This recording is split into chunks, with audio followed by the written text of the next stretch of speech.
Bon voilà, j'ai donc terminé de disposer mes 4 derniers rangs au faîtage. On va pouvoir attaquer donc les faîtières. Donc je suis monté avec une dizaine de tuiles faîtières, donc qui ont la particularité pour ces tuiles là, de cette marque là du moins, de se fixer avec des clips. C'est-à-dire qu'en fait il n'y a pas de vis apparentes, elles ne seront pas percées à cet endroit là où on aura des vis avec rondelles qui seront apparentes. Donc ce sont simplement des clips en aluminium qui viennent se mettre ici. On voit, ils sont déjà pré-pliés. Ils viennent se mettre ici. On vient les fixer. Donc on peut jouer un petit peu. Il y a un petit peu de jeu. Et la tuile d'après viendra se clipper. Donc la partie haute de la tuile d'après viendra se clipper dedans un petit peu en force. Et suivra la tuile d'après, la tuile d'après, la tuile d'après. J'ai pris un about de faîtage pour pouvoir regarder le positionnement de ma première tuile pour qu'elle soit positionnée correctement. On va donc fixer le closoir ventilé. Donc là j'ai un premier rouleau de 5 mètres qu'on va disposer pour le mettre en place. Le closoir ventilé, donc c'est en fait de l'aluminium avec une partie perforée et aérée qui va permettre à l'air qui circule sous les tuiles de passer, s'expulser en fait via le faîtage, en plus des faîtières. Donc ça va pour les arrêtiers et pour les faîtages. Donc il y a plusieurs longueurs, il y a plusieurs largeurs, et c'est même vendu au mètre jusqu'à 30 mètres je crois. Là c'est des rouleaux de 5 mètres. Donc on va fixer donc avec des clous calotins, donc des clous en acier zingué. Donc on va visser les pattes métalliques avec les mêmes vis avec lesquelles j'ai vissé les rives. Voilà, donc c'est de la 4,5-45 en inox, on va dire couleur cuivre, voilà, avec rondelle de PDM. Donc là on va s'occuper donc de la mise en place du closoir que je vais donc dérouler sur le faîtage. Donc je vous remontre avant le positionnement de mes tuiles qui sont donc, je vous le rappelle, toutes vissées. Lorsque ça a un petit peu éclaté, j'ai mis de la colle tuile. Voilà, donc là c'est impeccable. Je les ai mis le plus près possible. On voit que j'ai un petit écart en fait entre mes deux pentes de toit. Bon, je sais pas pourquoi. Et évidemment la dernière rive qui est disquée puisqu'elles sont légèrement décalées pour la rive du départ.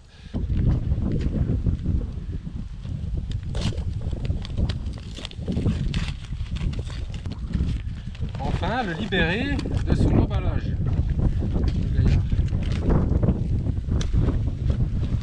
Donc on a coloris rouge parce qu'il y a plusieurs coloris au niveau de la bavette aluminium suivant le type de tuile que vous avez. Alors moi j'ai hésité et puis moi j'ai dit allez rouge, c'est le plus conventionnel sachant qu'il ne va pas dépasser les masses. Et on voit, je ne sais pas si vous allez me voir à travers, donc c'est ajouré. Voilà, avec la petite bavette tuile et un autocollant. C'est pour ça que c'est important que les tuiles soient propres et sèches pour que ça puisse coller correctement. Voilà. Là, il est un peu travé au bout. On va le couper droit.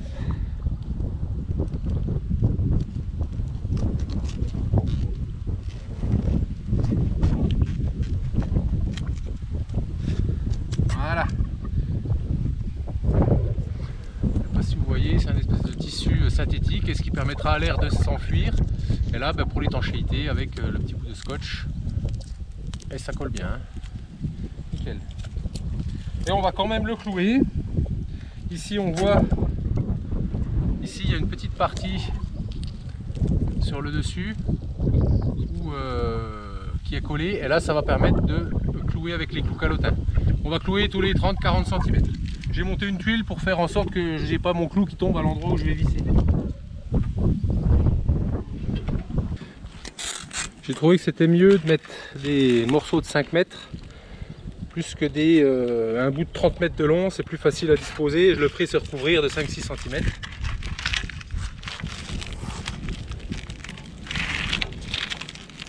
Voilà, on est ici. Il faut bien que je dispose la partie ici sur l'axe de mon chevron.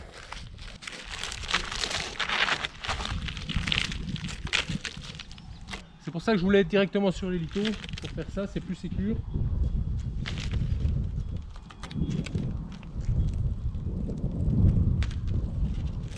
Je vais déjà clouer et comme ça ensuite je pourrai la disposer comme il faut et enlever la protection de la colle pour la coller correctement. C'est avec ce genre de clou qu'on peut aussi clouer les tôles de zinc. Mais moi j'ai préféré les visser, mais on peut aussi les clouer avec ça. Il faut que j'ai une à peu près. Ben, c'est simple, hein. Faut que je vienne toutes les longueurs de marteau. Comme ça devrait être bon.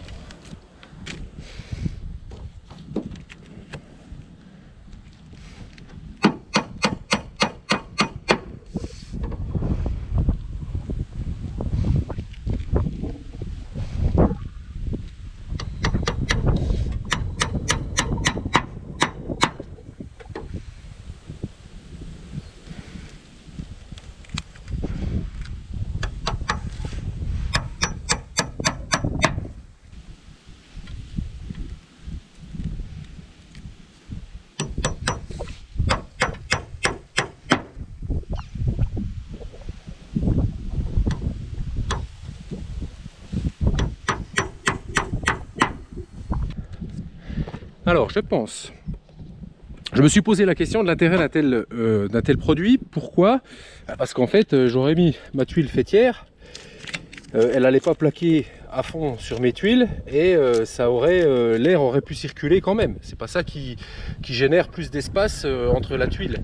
À mon avis, de mon point de vue, cette chose est aussi utile pour éviter aux insectes potentiellement de rentrer et à l'eau de pouvoir vraiment venir remonter et venir dessous. Je pense que c'est vraiment l'intérêt de ce genre de produit. Bon, là ce qu'on va faire, c'est qu'on va décoller le petit film. C'est extensible. Si vous avez des tuiles qui sont pas plates comme celle-ci, là vous allez pouvoir jouer et épouser la forme. Moi j'ai pas d'intérêt. Donc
voilà, c'est mis.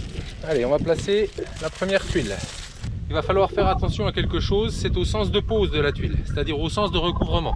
Ici, elle est dans ce sens-là, et l'autre est par-dessus comme ça et par-dessus comme ça.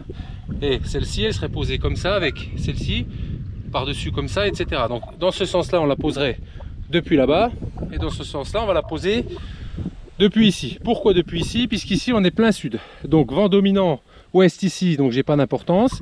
Et deuxième vent dominant, c'est le vent du nord. Donc il faut faire en sorte que le vent du nord n'aille pas souffler, on va dire, à rebrousse-poil sur le côté le moins recouvrant. Donc je vais poser la première tuile en prenant bien soin de vérifier que je n'ai pas de gêne au niveau de ma tuile d'about. Que je puisse bien la mettre comme il faut et surtout qu'elle vienne bien tenir.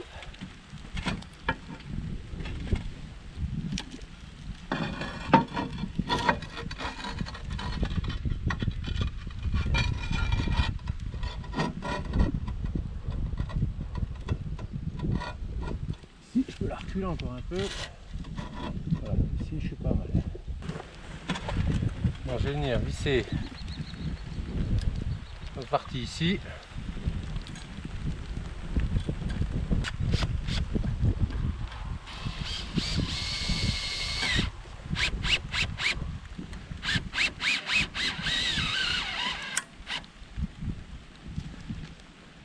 Parce qu'elles sont assez longues mes vis. Juste 5 par 45.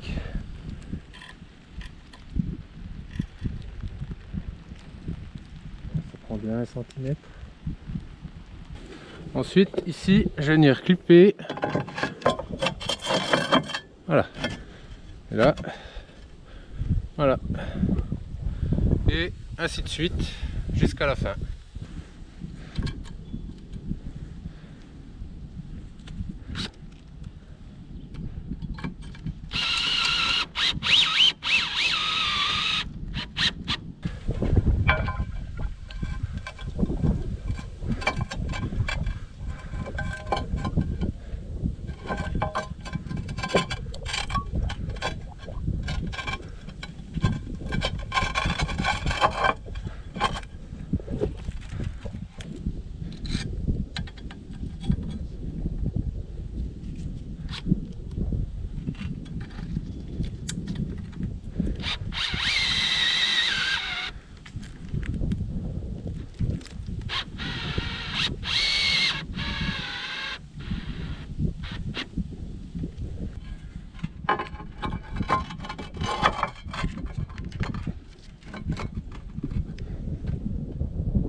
On va s'arrêter maintenant. On va s'arrêter ici.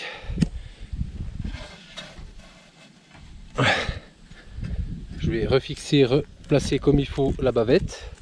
Et on va pouvoir s'occuper. J'ai finalement décidé de mettre une bavette en zinc derrière la cheminée. Donc on va s'occuper de ça après. Je vais découper ma tôle et regarder pour la plier. Et ensuite on continuera la série jusqu'au bout. Bon alors, plusieurs choses. Je suis venu donc découper et plier la tôle qui va se trouver donc derrière la cheminée, par-dessus les tuiles.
qui va remonter sous la tuile en débord.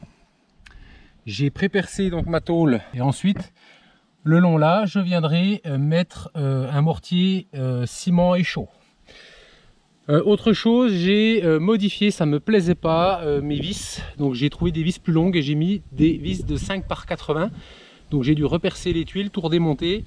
Et j'ai enlevé la rondelle de l'inox cuivré, entre guillemets, pour mettre de la vis inox standard.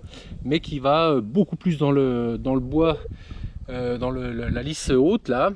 Pour vraiment maintenir mes faîtières correctement. J'avais peur que 1,5 cm ça soit peu en cas de grand vent, donc là je suis sûr de mon coup. Et ben c'est parti, je vais mettre en place donc la tôle, je vais marquer les endroits où je dois percer et percer, mettre des chevilles, du cica, fixer, et ensuite on déroulera le closoir par dessus. Je viendrai peut-être y mettre un petit coup de cica sur la tôle pour le fixer correctement en plus de la colle, pour vraiment avoir quelque chose de super étanche et qui ne bouge pas.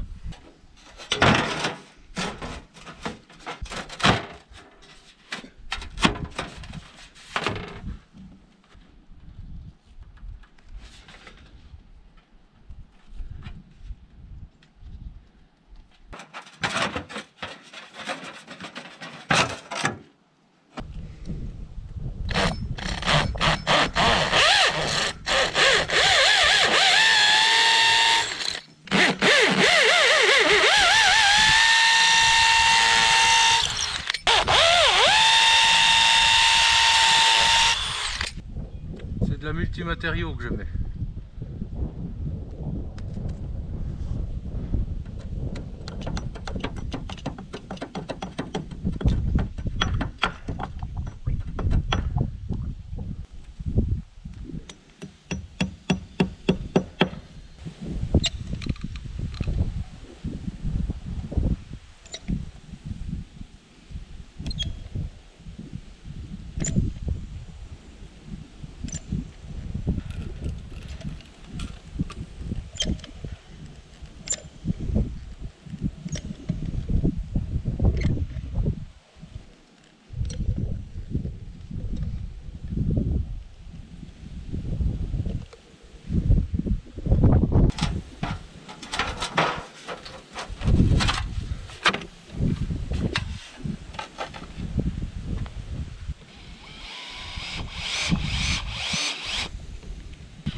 Je ferai mon joint ciment ici, là, puis je viendrai mettre un coup de silicone encore là, avant de le faire. Mais là, l'eau va pas remonter là-dessous.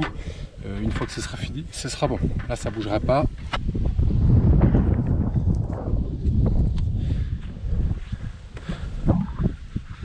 Voilà, et là, mon étanchéité. Alors, ça fait un peu crapper là-dessous. Mais bon, voilà, hein, celui qui a perdu ses clés va pas venir les chercher ici. C'est pas évident de faire ça correctement.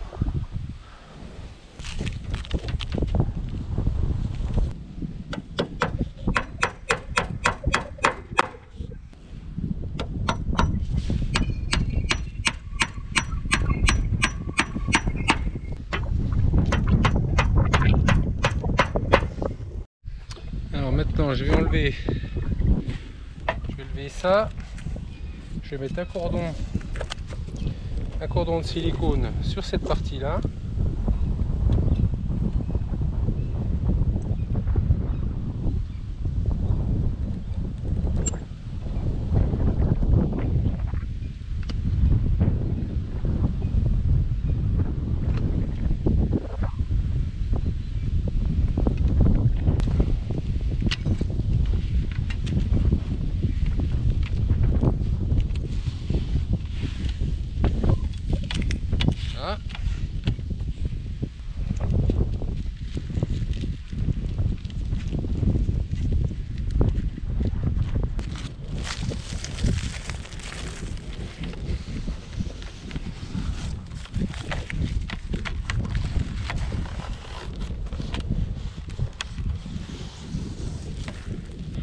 etc., etc. Donc je vais finir de coller ça.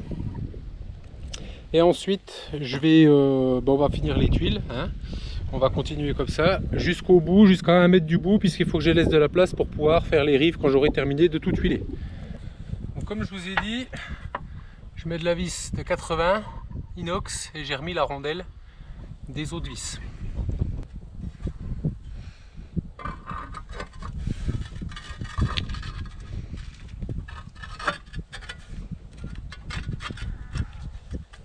Je vais pré-percer.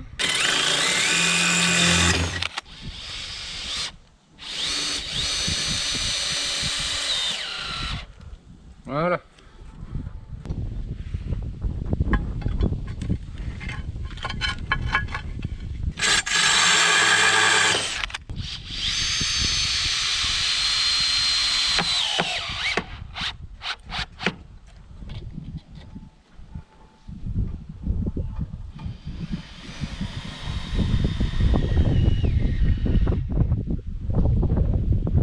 Je crois que les faîtières sont pas toutes identiques, puisqu'elles ne plaquent pas toutes comme il faut, et on voit bien que par exemple celle-ci est beaucoup plus ouverte que l'autre derrière qui est un peu plus fermée. Bon bah c'est tout hein. Là moi je peux pas lutter contre ça, et vu le prix d'une faîtière, on voit celle-là aussi est beaucoup plus ouverte, et je passe mon doigt ici alors que d'autres sont bien plus fermées, celle-là par exemple. Donc du coup elle sera un peu plus ouverte, elle viendrait plaquer. Donc je vais pas m'amuser non plus encore à trier les faîtières. C'est comme ça. Le résultat est quand même pas trop mal. C'est joli. Voilà, avec le recouvrement qu'il y a, voilà, ça vient. L'autre faîtière vient en dessous jusqu'ici. Plus les anneaux, ça devrait être bien protégé. Bon voilà, on est le lendemain, j'ai fini hier soir à la nuit, j'ai mis mon petit bonnet parce qu'il fait un peu frisqué, il fait moins de 10 degrés. Et donc j'ai fini toute la longueur de faîtage. Vous avez pu le voir, j'ai certaines tuiles qui n'ont pas le même galbe d'arrondi. Il y en a qui sont plus ou moins ouvertes, plus ou moins fermées, suivant les modèles. Ce qui me génère, en plus avec les différences d'inclinaison de toiture, hein, rajouté à mes défauts de toiture, me génère un espèce de jour en fait, sous certaines tuiles. Vous voyez notamment ici où j'ai un jour important sous la tuile. Je passe la main. Donc là, on a l'impression en fait que les tuiles elles basculent de l'autre côté, mais non, hein, elles sont équilibrées par rapport à la pente de toit, puisque je passe aussi la main dessous l'autre côté. Donc elles sont axées, elles sont vissées sur l'axe du chevron. Donc les défauts de toiture cumulés à certains défauts de tuiles, d'ouverture de tuiles, me génèrent ce genre de problème. Là ce que je vais faire, c'est que je vais remplir la partie tuile. Je vais vous mettre en time-lapse. Il y a une autre chose que je voulais vous montrer, c'était au niveau des palettes de tuiles, comment elles étaient filmées. Pour l'instant j'ai ouvert 5 palettes. Et sur 5 palettes, j'avais 3 tuiles de cassées, donc autant dire rien du tout, 2 un petit peu écorchées, que j'ai pu replacer dans les découpes de cheminée. Sachant que j'ai encore des découpes à faire, donc normalement gaspillage zéro. Et oui, et je sais que c'est pas commun de faire comme ça, hein. Normalement, on finit la toiture et on vient faire le faîtage en dernier. Mais je voulais vraiment avoir un accès sécurisé, facilité pour venir fixer ça. Je savais que ça allait pas aller tout seul, fixer ma tôle, venir la coller correctement, la visser, la percer, être en toute sécurité, pas me balader avec mon échelle. Je l'ai assez trimballé cette échelle, voilà, j'en avais un petit peu marre, donc je préfère m'enquiquiner un peu la vie. Je sais que ça va être compliqué, je sais que je vais avoir quelques difficultés avec l'alignement pour récupérer le bas et le haut, mais voilà, je préfère ça que prendre des risques sur les tuiles, en casser et risquer de tomber. Donc je vous disais, pour les palettes de tuiles, j'ai pas noté de différence majeure entre les palettes de couleurs. Ça, c'est pour toutes les tuiles sont datées en fait. Par palette, vous avez une date dessus de fabrication. toutes les tuiles que j'ai ouvertes jusqu'à maintenant, à part la dernière, sont de la même date. Et à la même date, il n'y a pas de différence notable de couleur de tuiles. Par contre, j'ai une autre palette qui est à une date différente, à 2 jours. Donc une qui est au 6 juillet et les autres étaient au 8 juillet 2021. Et là, il y a une différence notable. Il y a beaucoup, je trouve, plus de tuiles un peu rouges que dans les autres palettes. Donc j'avais déjà panaché un petit peu les palettes. Donc là, je vais panacher d'autant plus les palettes. Sachant que pour la partie agrandissement qui est en bas là, il va me manquer une palette, donc j'en ai recommandé une qui aura 2 ans de différence. Donc là j'ai gardé, j'ai mis de côté une palette du 6, une palette du 8 et la palette que je vais recevoir qui aura 2 ans de plus. Et je panacherai ces 3 palettes pour essayer de mélanger les couleurs, les différences, les différentes nuances, on va dire, de tuiles. Voilà. Bon bah allez, je vous montre pour la palette de tuiles comment elle est ficelée et puis après je vous mets en timelapse. Pour la partie, pour montrer un petit peu le trajet que je fais pour monter ces tuiles. Et qu'est-ce que je voulais vous dire? Peut-être qu'il y aura mon voisin Cyril qui va venir m'aider. Il m'a dit qu'il finissait son boulot et qu'il viendrait me donner un coup de main à monter des tuiles ce matin. Donc si vous voyez qu'on est deux à un moment donné, c'est que mon voisin Cyril, qui me prête très souvent ses tracteurs, vient me donner encore en plus la main le dimanche après son travail, qui est déjà, il travaille déjà 7 jours sur 7, mais il trouve encore du temps pour venir m'aider. Ça, je sais pas ce que c'était. On va aller voir. Alors voilà, une des 2 palettes. Donc celle-ci est datée du 6 juillet 2021. Donc il y a beaucoup de nuances un petit peu rouges comme ça. On peut voir sur quasi tous les paquets. Et ce que je vous disais, c'était que chaque lot de tuiles, donc par 6, est ficelé indépendamment, enfin sanglé. Ensuite, chaque niveau est sanglé en niveau complet. C'est-à-dire il y a une sangle qui fait le niveau complet, plus une sangle qui fait le demi-niveau. Ce qui fait que tout est vraiment bien maintenu sur la palette. Et je vous dis, j'ai eu 3 malheureuses tuiles de cassé. On voit les morceaux qu'il y a ici. Voilà. Voilà, les tuiles en date du 8, je trouve, sont beaucoup moins colorées, beaucoup plus ternes. Donc c'est pour ça que je vais les mélanger, parce que quand on les mélange pas, ça se voit quand même. Ça fait des taches et ça se voit.